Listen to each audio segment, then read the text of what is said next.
The troops surrendering here are arguably Ukraine's best trained, best equipped, and most motivated, which isn't surprising. This is Azov. Most of them are fanatics, nationalists and neo-Nazis who volunteered to fight and kill, gloried in it, and they, and those like them, have done terrible things.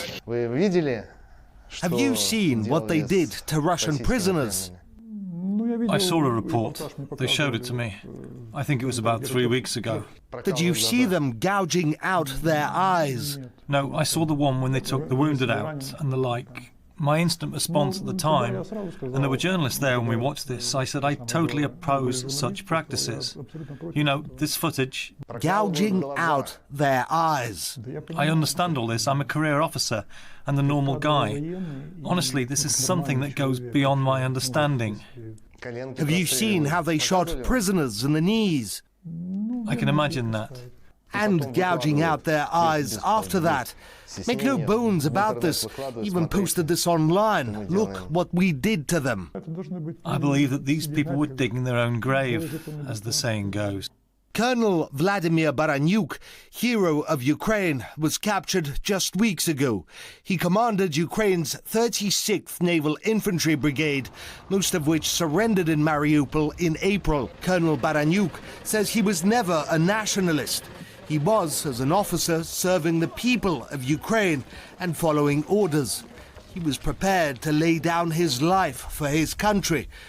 As he learns more and more of what his commander-in-chief has done, of what Ukraine has turned into, he begins to doubt. They banned the opposition platform for life and other parties that were deemed not sufficiently pro-Ukrainian. It can't be that way. It's impossible. You can't believe that this has happened.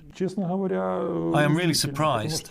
There must be equilibrium in the system. It's not right when the right leg is bigger or longer than the left one. You would still be able to walk, but it would still be difficult. Imagine I told you the truth. That's what really happened. All the parties that are not pro-Ukrainian enough have been banned. It doesn't matter, pro-Ukrainian or not, they should be there. Any parliament should have opposition forces with a constructive agenda, regardless of whether they are pro-Ukraine, pro-Hungary or pro-Russia. You need a balance, like yin and yang. Ukraine is a parliamentary and presidential republic. The parliament is largely responsible for new legislation. This news is really surprising. If that's true, they would have absolute power, with no checks and balances. That's not good. That's my take on it.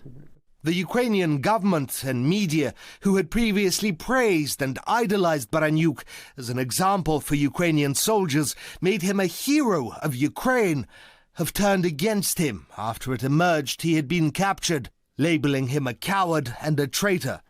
Colonel Baranyuk was saddened to learn this. He was saddened to learn that the country he had served his whole life now preferred to see him dead and silent, rather than alive and talking. Murat Gazdiev, RT, from Donetsk.